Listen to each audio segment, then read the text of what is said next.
Estou morando aqui em Teresópolis. Teresópolis é uma cidade que fica uma hora e 10 do Rio de Janeiro, uma hora e meia, dependendo do trânsito. E meus filhos vieram, né? Eu tenho três, um casal de gêmeos e um mais velho. E a gente veio comemorar, meus filhos fazem aniversário em março, eles subiram para a gente comemorar o aniversário deles. Aí estava lá no churrasco, batendo papo e tal, tomando cerveja, aí vamos brindar, vamos brindar aqui os 25 anos dos gêmeos e tal, papai. E meu mais velho vira e fala, olha, mas eu tenho outra notícia. Ele e a companheira dele estão grávidos. Seria a primeira vez, né, que eu vou ser avô. Então eu entrei no churrasco como pai e saí do churrasco como avô. E aí isso tem a ver com a conversa de hoje sobre mudanças. Vamos classificar essa mudança que aconteceu nesse churrasco. E a gente começou a desenvolver então uma teoria bimodal das mudanças. É uma mudança exógena. Porque, para mim, ela é uma mudança exógena, pessoalmente. Por quê? Porque não fui eu que tomei a decisão de ter aquele bebê. Quem tomou a decisão foi o casal. Então ela é exógena. Ela vem de fora para dentro. Se eu resolvesse ter mais um filho, com 61, né, eu estaria provocando, e se eu tivesse, né, com vontade de ter esse filho, etc, etc, planejando, como foi nesse caso, né, eu estaria fazendo uma mudança endógena, porque eu estou tomando a decisão. Vamos pegar um exemplo, que é um exemplo bacana. João resolve mudar de emprego. Isso é uma mudança endógena. João decidiu. João é demitido. Isso é uma mudança exógena. Porque João não decidiu. Obviamente que quando eu tenho uma mudança exógena, ela é mais difícil de administrar, porque ela vem de fora para dentro. A pandemia foi uma mudança exógena. As pessoas não escolheram viver a pandemia. Então ela passou a ser uma mudança exógena, porque a gente começou a trabalhar com isso. Então a primeira divisão na nossa teoria da mudança, para a gente ajudar as pessoas a entender o que está acontecendo, ajudar as pessoas na inovação, é a gente começar a compreender os diferentes tipos de mudança. As mudanças exógenas são aquelas que vêm de fora para dentro e as endógenas vêm de dentro para fora. E aí você pode começar a trabalhar em relação a isso. Quando a gente fala de mudanças endógenas, vamos pegar esse exemplo de que eu agora vou ser vovô, né? Os três tipos de mudança endógena. Então, vamos lá. Pela longevidade, é uma coisa que vai ficar no tempo. O netinho vai ficar no tempo, ou a netinha vai ficar no tempo. Então, é uma mudança de longo prazo. E aí eu teria uma mudança de curto prazo. Por exemplo, eu vou fazer uma operação no olho, de catarata, sei lá, e aquilo vai durar 2 semanas, depois eu estou normal. Então,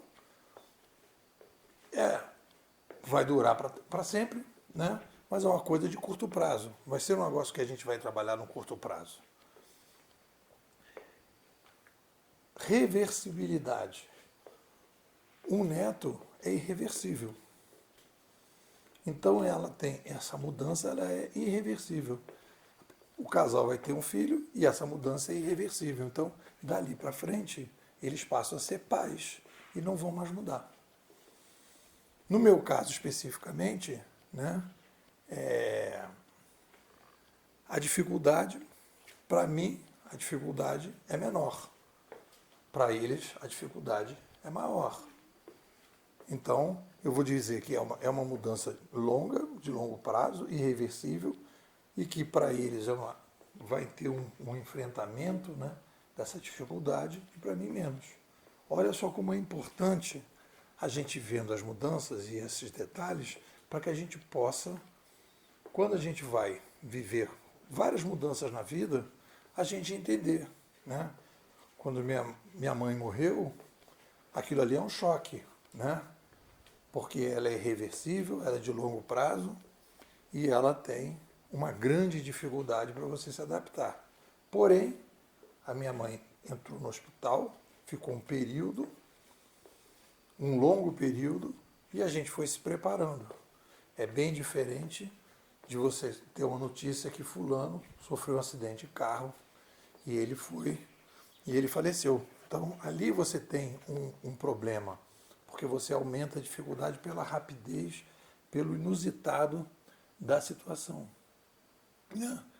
Eu vou dar aqui uns exemplos, né? Maria resolve mudar de cidade. Aí a gente já começa a falar do radical. Ela vai mudar de cidade, ou ela vai mudar de apartamento, de um apartamento que ela está no 315 e vai para o 314. Então é mais incremental, é mais fácil. Longo prazo, curto prazo, irreversível, irreversível.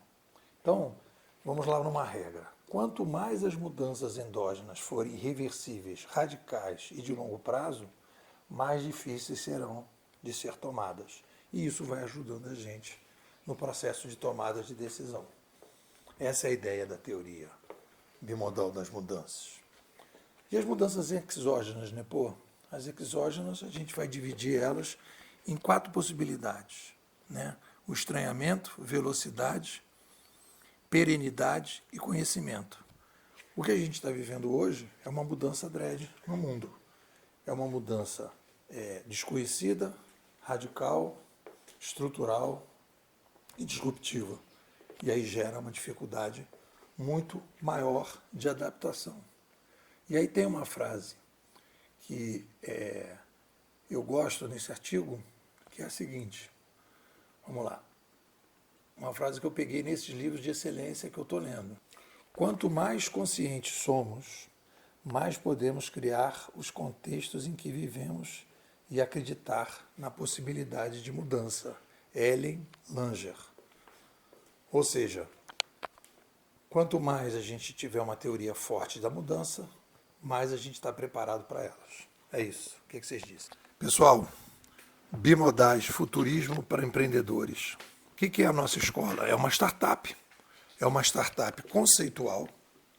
E o nosso foco principal é a formação, né, de formadores para o empreendedorismo.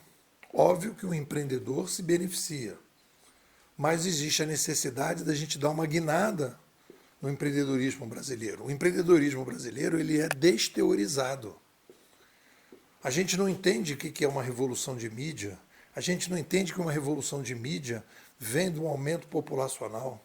E a gente não entende que, quando a gente aumenta a população e faz uma revolução de mídia, a gente inicia um novo modelo de comando e controle. E esse novo modelo de comando e controle abre espaço para novas organizações que vão promover a descentralização, a reintermediação. Antigos intermediadores vão perder espaço para novos intermediadores. Então, o que acontece? O empreendedor brasileiro não tem nas mãos uma teoria consistente da mudança. E sem uma teoria consistente da mudança, o que ele vai fazer? Ele vai criar startups muito mais incrementais do que disruptivas, muito mais locais do que globais, porque a gente tem aí demandas parecidas com o Brasil, na China, na Índia, na Rússia, em outros países que cresceram que nem o Brasil, em que você, resolvendo o problema do Brasil, você pode exportar isso. Então existe aí uma visão que as pessoas têm que ter e elas não estão tendo. A gente está entrando no nosso 4º ano, na nossa 7ª imersão, e eu te convido para fazer parte. Me manda um zap, 21 99 608 6422. Vou repetir, 21